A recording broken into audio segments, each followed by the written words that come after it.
Today, I'm excited to finally share my in-depth review of the penetrating shot rogue build for Season 1 of Diablo 4. After many hours of grinding, I managed to reach level 100, and now today I'm finally ready to share my final thoughts on the build. But before we hop into all that, let me quickly introduce you or reintroduce you to the penetrating shot rogue build. This build focuses on maximizing the damage output of course, the penetrating shot ability. This allows you to easily sneak behind your enemies, bend them over, and blow their backs. It allows you to wreak havoc on hordes of enemies while at the same time adding a little bit of style and precision to your gameplay. Now, before we hop right into the key components of this build, if you guys have any suggestions or tips to make this build even better, throw them in the comments and let me know. I'm always down to try new things. Again, this build is still a work in progress. Even though I did reach level 100, this build is still a work in progress. I'm always looking to improve it. Now, let's hop into the skill tree before we hop into Paragon boards and gear and all that fun stuff.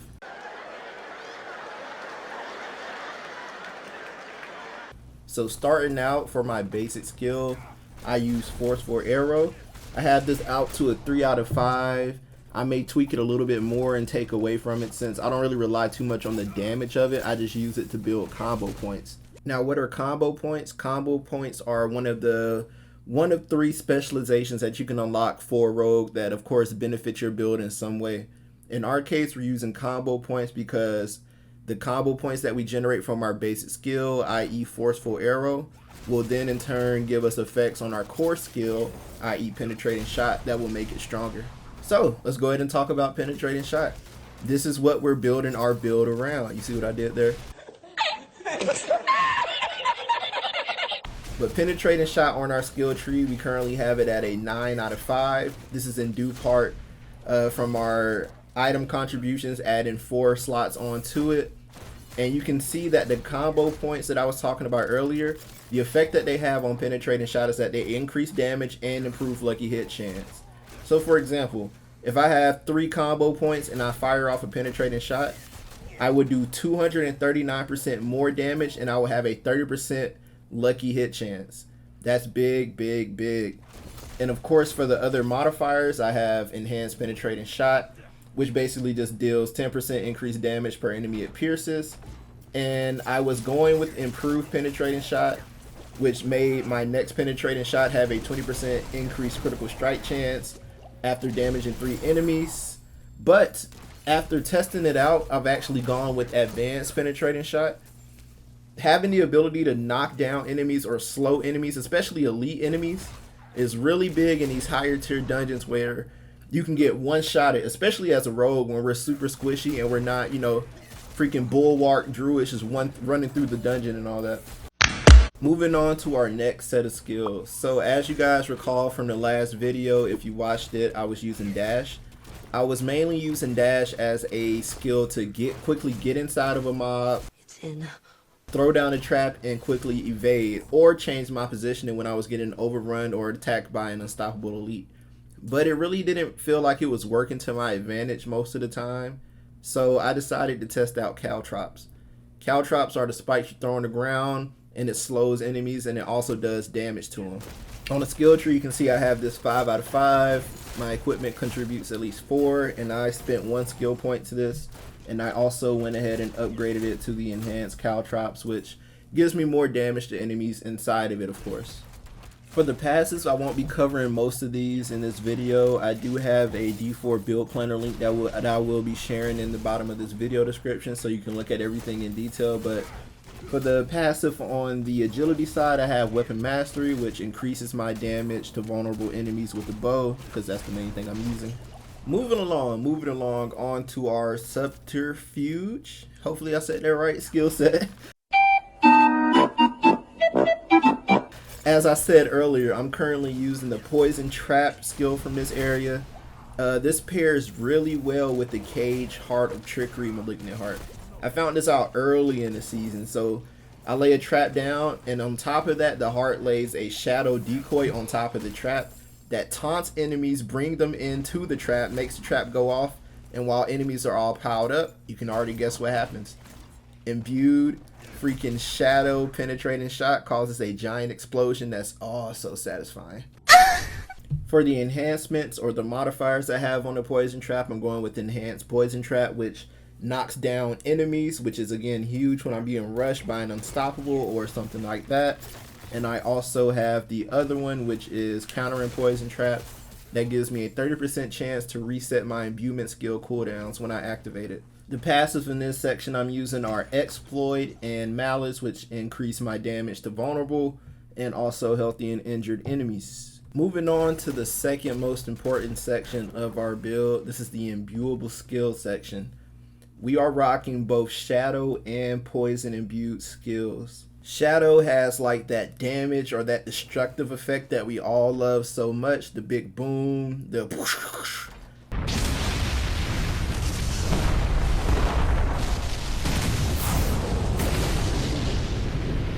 and Poison has that damage over time, like you're gonna keep damaging me even while you're running away, you're still damaging enemies. So they both pair really well together. Although I wish that Rogue had like a fire imbued skill, because I would definitely be rocking Shadow and fire. That's real sick, but different story. Each of the passives that I have in this section benefit each of the imbuements that I use, or both of them, whether it be imbuement skill damage, non-physical damage, shadow damage, energy regeneration, poison damage, or reduce damage from people who have been poisoned already. If you want to go into more detail, again, that build planner link is in the video description below. Moving on to the last bit of our skill tree, we do not use an ultimate. I started using Rain of Arrows when I first started playing Rogue, but as I started focusing more on penetrating shot, I left that behind. Only thing I'm using here are passives that affect my lucky hit chance or damage or energy regeneration. Last but not least, our key passive that we're going with at the moment is Precision, which basically affects our marksman skill, aka our penetrating shot. So we gain 4% increased critical strike damage per stack of precision up to a maximum of 20%. And when we reach maximum precision, the next penetrating shot in our case is a guaranteed crit strike that deals 40% increased crit strike damage. So it's alright, but I do want to end up testing out Victimize. So this whenever we make an enemy vulnerable, which is a lot, we have a 45% chance to cause an explosion, which we love to see, dealing 20% of the original damage to them and surrounding enemies. So I'm tempted to actually try that, and there's actually an aspect that matches with that too, but that's later down the line where we might try that. Now let's get to the fun part. Let's talk about the Paragon boards that we're using. Finally! I'm not going to go into too much detail about everything in these Paragon boards. I'm just going to talk about the glyphs and some of the nodes I decided to go with for this build. So starting out with our starter board, our glyph that we decided to go with was Tracker. We have this maxed out, so this basically grants us increased damage to poison enemies for every 5 intelligence that we purchase within range. We purchased all the intelligence in range, so we have the max effect of this, and also poison and damage effects last 33% times longer. Our next board that we chose was the Eldritch Bounty board. The reason we chose this board was because I saw that it dealt or it improved a lot of the imbuable skill damage, and that's something that our build really focuses on alongside our core skill damage, of course. The glyph that we chose here is called Infusion, and we get, for every 5 intelligence, we get increased imbued skill damage. So that's something huge. So our shadow and poison imbued skills all get increased damage, totaling out to a little bit over 100%. We also have some nodes that affect imbued skill damage, so it kind of stacked out a lot here. The third board that we decided to go with was the Cunning Stratagem board, and the glyph that we decided to go with was Versatility. The reason why, this one had a lot of magic nodes surrounding the glyph, so I was like, I choose Versatility, I max it out, and I get 150% bonus to all of the magic nodes in range. So this affected my core skill damage, intelligence, armor, and strength.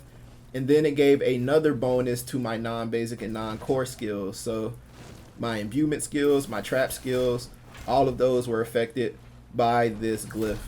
And this board also contained damage increases for my core skill damage, my basic skill damage, regular damage, you name it. So this was my damage board, and it really helped me a lot in the long run. The last board of this build that we chose was Cheap Shot. This board really specializes in crowd control damage, and it also has some parts where it takes damage reduction from elites and also slowed enemies. So this board I really decided to go with just to improve my crowd control effects, get some of that damage reduction, and the glyph that I decided to go with here was called Bane. This simply increases my poison damage for every 5 strength purchased. I purchased out the max, so I ended up with a 77% poison damage bonus. And I also got another one that allowed my poison and damage effects to have a 10% chance to deal double the amount of damage over the duration. That's not a huge chance, but the poison damage was the main reason I decided to go with this one. Now, let's get into the armor before we hop into some gameplay analysis where I talk about the strengths and weaknesses of this build. So like other rogues, of course I stat dexterity, which increases my skill damage, which is something as a rogue we really need. For my gear, I'm not going to go over every little detail, but I am going to talk about the aspects that I have. So starting with my helmet, I have the aspect of shared misery. So this basically means whenever I hit a crowd control enemy, I have a good chance for that crowd control effect to spread to another one. So if I hit a crowd control enemy, aka somebody that's poisoned, I have a chance for that to spread to another enemy that's not poisoned or shadow affected. Moving on to my chest armor, I have the aspect of the protector, which basically gives me a barrier whenever I damage an elite, and of course in nightmare dungeons that's pretty often. So that barrier absorbs up to 4,700 damage. Not the best roll, but I can definitely live with that. It absorbs that damage for 10 seconds, and it can only happen once every 30 seconds, which isn't bad. For my gloves, I have the aspect of bursting venoms. This is something that I can take or leave, but I'm just using it just for that extra chance of doing more poison damage or not having a cooldown with my poison imbuement skills. It does a decent amount of damage, but the biggest thing is just doing more poison damage, so stacking that as much as possible. On my pants, I have cheats aspect, which simply means I take 24% less damage from crowd control enemies, so damage reduction is something we definitely want to stack, so because we're already squishy as it is, so any damage reduction we can get, definitely need that. And it also grants me 15% plus movement speed for 2 seconds, which is I don't really care for that. It was mainly just for the damage reduction. For my boots, I have the aspect of audacity, which means whenever there are at least five close enemies, I can stun them for up to 4 seconds. This is big. So if I have a million enemies that just randomly spawn and surround me, they will be stunned if they haven't been stunned already. That's huge. So it gives me time to reposition, lay a trap, or do whatever I gotta do. For my bow, my biggest thing, I have the unique bow Eagle Horn, and this bow is really super dope. So it gives me 60% damage to distant enemies, 9% critical strike chance, 48% physical damage, 27% vulnerable, 66 damage to elites. And the thing that really catches my eye is the penetrating shot affix that it has. So penetrating shot has a 65% chance to fire off of the walls and scenery, hitting enemies from behind, like I said earlier, blowing their backs out. With penetrating shot will make them vulnerable for 3 seconds like it would anybody. This is huge. So shooting my arrow has a chance for it to bounce off of walls and hit enemies again. So this is one of the most fun things about this build when paired with the other aspect that you guys will see in a second.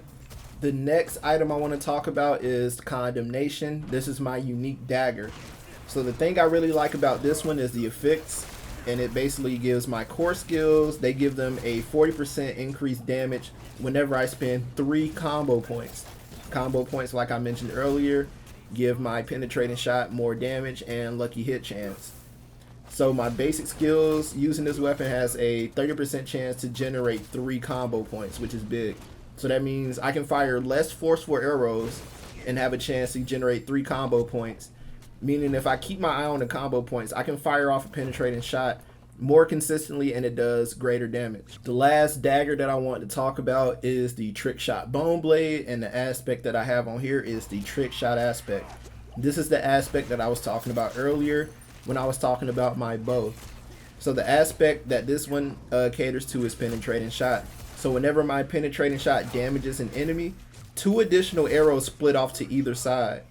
So that means when I do shoot my penetrating shot and let's say I miss, it can bounce off of the wall thanks to the aspect on my unique bow, and then it'll hit an enemy and these arrows can split split off and hit more enemies. So it's like a pinball effect kind of. It's bouncing off a wall. So if I'm in like a small area and I let off a penetrating shot, it can bounce off the wall, and it is like infinite chaos, which is like super awesome. Lastly, the 3 hearts that I'm using are the Cage Heart of Trickery, again, which is that decoy. Whenever I use a trap skill or a subterfuge skill, it lays a decoy that really caters to well with this build. The Barber, of course, which increases the damage. And the last one that I would say is the Cage Heart of Revenge. I'm not too much of a fan of this one. I'm just using this in the meantime until I find a better ring, but those are currently the 3 Malignant Hearts that I'm using for Season 1. Now moving on to the gameplay analysis. In this segment, I'll share my experiences and insights from playing with this build all the way up to level 100. So let me reiterate, this isn't the strongest rogue build there is. Of course, you can always go Flurry or Twisting Blades. This build just offers something a little bit more unique that's not commonly used, and it has like a little bit more of a fun factor with the fact that you can shoot and cause hella destruction from range. Some of this build's biggest strengths lie within crowd control, like I've been saying, so having that effect of poison that can spread across multiple enemies across range is big. One of the weaknesses that really lie in this build, in the fact, is of course is range, so you're relying strictly on your bow, but when you come across an enemy that has a shield in a nightmare dungeon, it forces you to play up close, so you have to be a lot smarter in the way that you fight enemies. Another one, rogue is already squishy, like I mentioned earlier, so you're still really squishy in this build. You're not a tank, but the way this build is set up, you have a lot more life to you, you have a little bit more armor, so you can stand a little bit more. But our weaknesses that I've seen so much is the fireball effect. So the enemies that constantly shoot out fireballs, especially if they have the shield effects on with that, that's one of the biggest counters to this build that really drive me insane. As a range build, we should be able to shoot through the enemy bubble or shield for less damage without us having to counter our build and go inside of the bubble and fight at close range. Another weakness that I've been seeing is single targets. So whether it be bosses or just random single targets that have a lot more health, it takes a little bit longer to kill them just because we rely on crowd control effects spreading and doing more damage that way. But that's another slight weakness. I won't say it's as big as a weakness as, you know, getting hard countered by shield affixes, but it's definitely another weakness to look out for. Overall, I would rate this build I would say C+ or a B- tier type of build. It's definitely more of a support build when you get into the higher nightmare tier dungeons like 70+, being the fact that you can get one-shotted, or you have all these counters that can, you know, kill you with the shield effects or the fireball effects. But overall, this build is really fun. It's not your typical Twisting Blades Flurry build. It's something fresh, something unique that's not really used too much from what I've seen. I say definitely give it a shot. It's tough, but it's definitely worth it in my opinion. If you have any suggestions or tips that you feel like can improve this build, or you want me to try out, let me know in the comments below. If you have a planner link, put it in the comments. Again, I'm pasting my build planner link in the video description for anybody that wants to follow or try to recreate or improve this build. If you guys ever want to play, we do try to live stream 3 to 4 times a week, although the last couple of weeks it's been a little spotty just due to work things. But whenever I'm live, I typically try to play with all of the homies in the community, so just pull up, let me know. And hey, if you got a build that you want me to try that you haven't seen before, throw it in the comments. I'm always down to try new builds. I typically don't try to use the meta builds just to give myself something fun to do, something I can really learn from and really challenge myself, push myself to the limit. So if you got a build, a weird build that you want me to try out that's not commonly used, throw it in the comments, and hey, I'll add it to my list of things to do. But until next time, more videos coming soon, y'all. I appreciate the love and support. Peace out.